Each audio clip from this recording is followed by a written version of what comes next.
Hi, Crickellectuals. Welcome back to another free hit episode where we give you a quick and clean update on what's happening in the world of Pakistan cricket.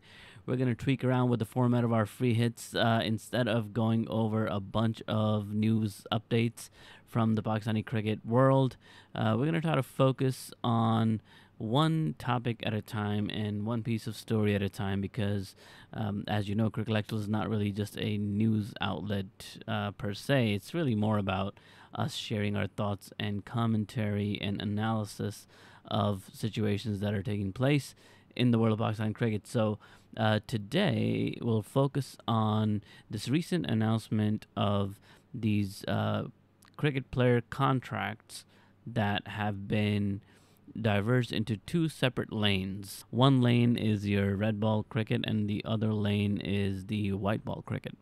Now, the question arises, why did this happen? Now, there are official narratives that are coming from the PCB, mainly from the chief selector, Mohammad Wasim, and echoed by the chairman, PCB, ramizraja himself.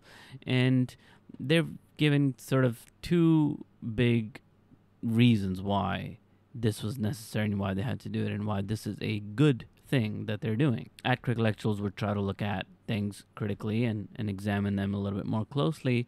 So we're going to try to see under the surface what is it that the PCB may be getting out of making this move. Obviously, it has to be beneficial for the cricket board. Let's start with the official reasoning given to us as to why this happened. Why do we have now red ball contracts and white ball contracts? They give two reasons. One was that the players were kind of being short-changed and not being incentivized to play for both formats. So traditionally, the way things were is that you got a contract with the PCB. If you got picked for the test team, you got picked for it. If you got picked for the ODI team, you got picked for it. If you got picked for both, great. It's the same contract. It's the same amount of money, regardless of which template, which format you play. Now they are rationalizing this split by saying that it actually works to the benefit of the players because if you played both formats, both red and white ball, then you get two separate contracts. In other words, two separate streams of income, or you could say two separate salaries in a way, right? Two separate contracts, two separate terms, and you can negotiate as a player, what you think your value proposition is, and you can negotiate salary based on your own performances and what you think you bring to the team. So if you are selected, if you are looked at seriously by the board and considered for both contracts, then you can have an advantage in terms of how much money you earn as a player because instead of having one contract where you get to play both formats, now you could have two and two separate salary schemes per se.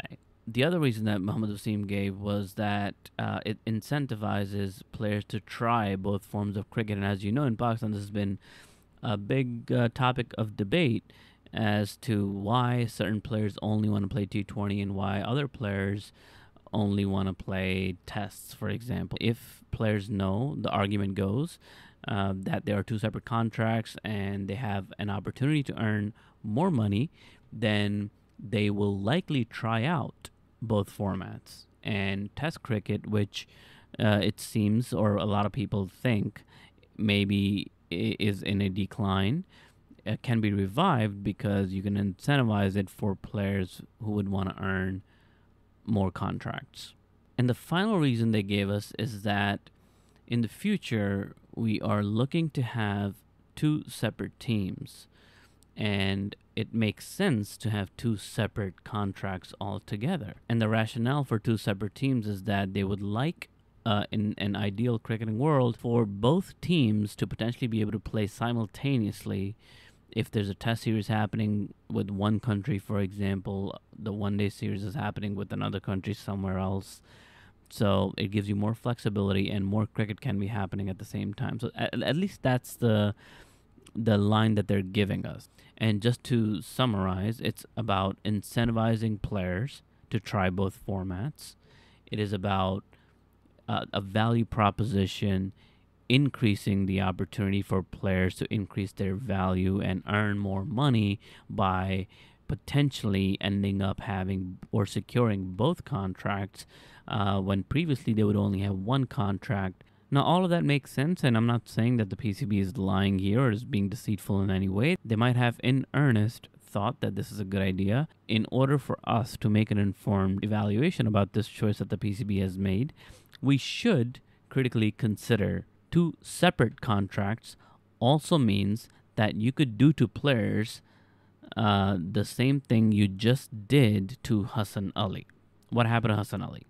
Well, he kept category A, which is the highest paying category, in one form of cricket, I believe in the red ball cricket, but he was dropped to category B, I believe, in white ball cricket. So what does that mean? That means that previously, if he was earning a lot, let's say a set amount, some set amount, let's say, just for the sake of the argument, let's say it is $1 million, let's say. He had $1 million contract to play for Pakistan, any format, all cricket, right? Now you can actually shortchange him under this new model, and you could say for contract A, for the red ball cricket, since you perform well or have your performance in the red ball cricket has been better, then we'll give you $500,000 for the red ball cricket. That's your contract, $500,000. And then you say, but because your performance in white ball cricket has not been up to par or has not met our expectations, you really don't deserve $500,000 for that. So previously, in total, you would have gotten $1 million, but now we'll give you $500,000 for the red ball cricket where you perform well, but in white ball cricket, maybe we're going to give you $250,000, not $500,000. So in fact, the PCB is actually saving money in the end by shortchanging Hassan Ali, who would have had $1 million had there been a single contract, but now they're separating out, and they could actually penalize him for not performing as well in one particular format.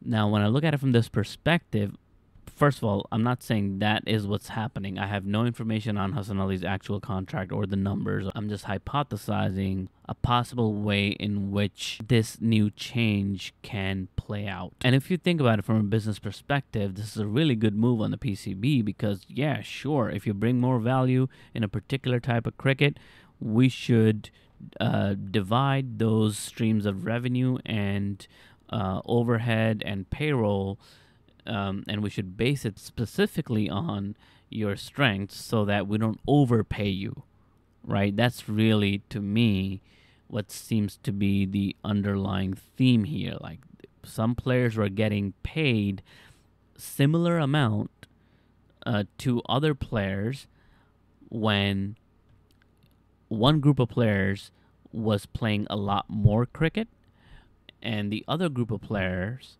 who had similar contracts, you could say same contracts, but they were playing less cricket. So they're getting more money for playing less, while other players are playing a lot more, giving a lot more, and earning the same amount. So that doesn't seem fair. So from that perspective, really, it's a good move. It makes a lot of business sense to do it this way. But at the same time, there is potential hurt in it for some players who are gonna maybe not lose contracts. They'll have a contract with the PCB. In other words, they'll have a job, but they might see pay cuts because of this. That might not be good for player morale. And we'll see how this plays out. We know that the only players that received both contracts this time around are Hassan Ali, babarazam, Shaheen Shah Afridi, and Mohammadrizwan. So only 4 players earned both contracts, and 3 out of those 4 players earned Category A, like the top tier contracts. And those are Shaheen Shah Afridi, Babarazam, and Mohammadrizwan. And Hassan Ali was demoted in the white ball cricket contract. So he's in a lower tier category. So, we're clearly already seeing the repercussions of this. Now, how our players going to handle is what it really comes down to. So we'll see what players have to say about it, if anything. I mean, most of the time in these very contracts, players are not allowed to speak about any details from the contract that could really harm themselves and not earn another contract because of a breach of contract when you speak out about these things. So I doubt anyone will say anything about it, but maybe a lot of other commentators who interview players, who talk to players, when the cameras are off, maybe they'll hear information and they'll share it with us. But that's my main concern right now. I think it is on the surface of it seems like a very good financial move for the PCB, but at the same time, some players I feel will be hurt by this, strictly in terms of finances. But we know that finances often affect how we perform at our jobs. Let us know what you think in the comments, or you can always check out our Facebook page and start a conversation there at Crickellectuals. Until next time, this is your host Jay signing out. Peace.